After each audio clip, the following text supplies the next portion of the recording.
বলো বলো বলো, কবুল বলো। আপনি তো কোনোভাবে আপনার মেয়ের সাথে আমার বিয়ে দিতে চান না, কেন?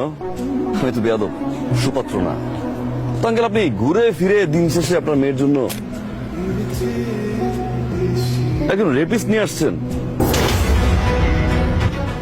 জুলাই মাসে মালয়েশিয়া চলে যায় পলাতক ভাবে, 13 বছর পরে দেশে আসে।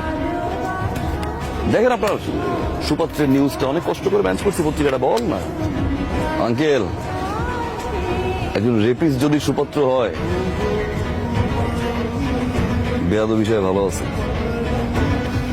ও মিথ্যে বলতেছে, পত্রিকা বিশ্বাস করে না ভাই, বানোয়ার। তুমি একটা প্রতারক, ফ্যামিলিতে একটা চিটার। এই রেপিস্ট ছেলের সাথে আমি আমার মেয়ের বিয়ে দিব। বেরোন এখান থেকে। ভাইজান একটা কথা শুনে কথা ভাই।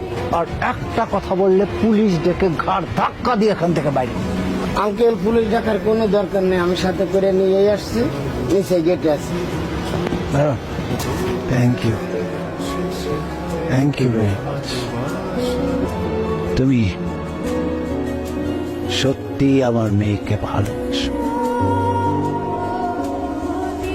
যদি ভালো না বাসতে তাহলে আজ বদমাশ রেপিস্টার সাথেই তুমি ওর বিয়ে হয়ে যাওয়াটা আটকাতে। তোমাদের বিয়েতে এখন আমার আর কোনো আপত্তি। সরি।